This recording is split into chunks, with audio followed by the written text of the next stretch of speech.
Hello, and welcome to episode 1 of Project Filmography. Before sound, before color, before Hollywood found its voice, there were visions. Shadows and light stitched together to tell stories that spoke without words. Today, we'll journey back to where cinema first learned to move. We'll be looking at The Cabinet of Dr. Caligari, The Kid, The Phantom Carriage, Nosferatu, and Our Hospitality. Let's get into it. The Cabinet of Dr. Caligari from 1920 is the film that changed everything.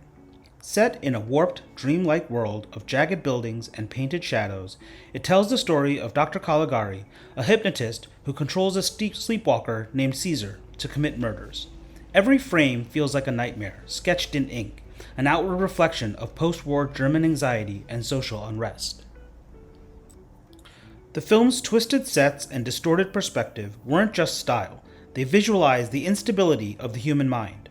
Werner Krauss gives Caligari a chilling calmness, while Conrad Veidt Caesar moves like a tragic specter, a victim as much as a monster.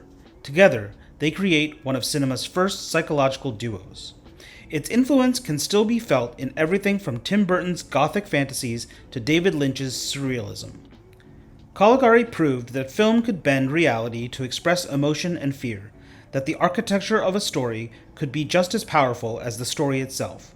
Over a century later, it remains the blueprint for cinematic madness.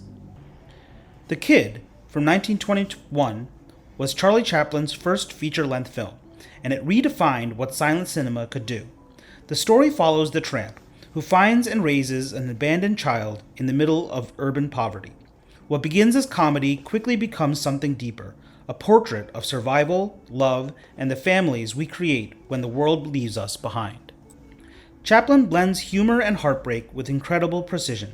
His tramp isn't just funny, he's vulnerable, inventive, and endlessly human.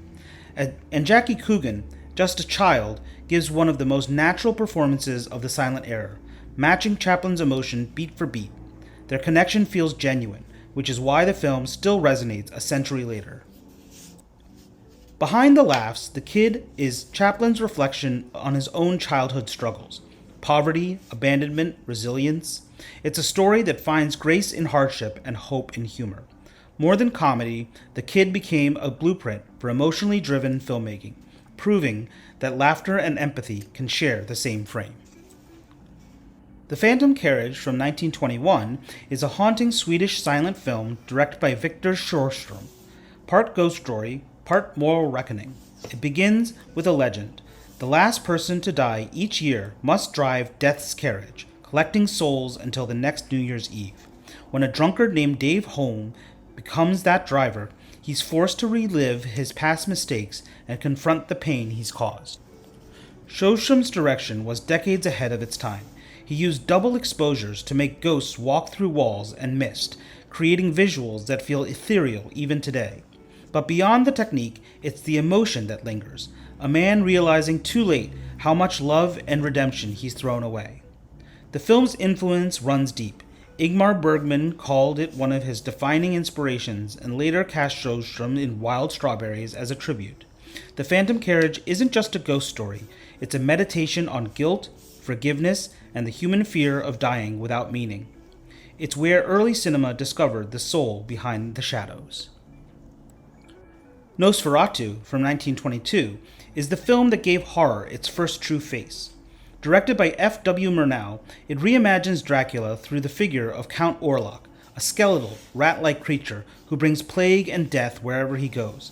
His elongated shadow climbing the stairs has become one of the most enduring images in cinema history. Unlike the elegant vampires that came later, Orlok is pure menace, a visual embodiment of disease and decay. Murnau's use of light, negative space, and natural locations gave the supernatural a raw, unsettling realism. The film's quiet stillness feels more like a fever dream than a gothic fantasy. Made in the shadow of World War I and the Spanish flu, Nosferatu reflects a world terrified of contagion and morality. It laid the foundation for visual horror, inspiring everything from Dracula to Salem's Lot and Shadow of a Vampire. A century later, Orlok still reminds us that what's truly frightening isn't the monster itself, it's how easily he fits into our world. Our Hospitality, from 1923, is Buster Keaton's first true masterpiece, a blend of deadpan comedy, romance, and breathtaking physicality. Set during a family feud in the 1830s, Keaton plays a young man who unknowingly visits the home of his family's sworn enemies. The catch? Southern etiquette forbids killing a guest under your own roof. The film is both a parody and a tribute to old-fashioned honor codes, turning absurd politeness into a source of tension and humor. Keaton's precision is unmatched. Every fall, chase, and narrow escape is staged with clockwork timing and astonishing realism. His famous waterfall rescue scene, done without doubles, is still jaw-dropping a century later. Beyond the stunts, Our Hospitality is quietly revolutionary. It blends narrative depth with physical comedy, turning slapstick into storytelling. Keaton's stoic face, framed by the film's sweeping landscapes, gives the comedy a human heartbeat. This was more than just a funny movie. It was the moment when cinematic comedy became cinematic art. From the cabinet of Dr. Caligari's jagged dreams to the kid's fragile hope, the Phantom Carriage's reckoning with the soul, Nosferatu's shadowed terror, and Our Hospitality's daring grace, these films didn't just define the silent era, they defined cinema itself. Each one showed that emotion, style, and storytelling could exist without words. A century later, they still whisper the same truth. The language of film was born in silence, but it's never stopped speaking. Thank you for joining me on this episode of Project Filmography, and I'll see you on the next one. Bye!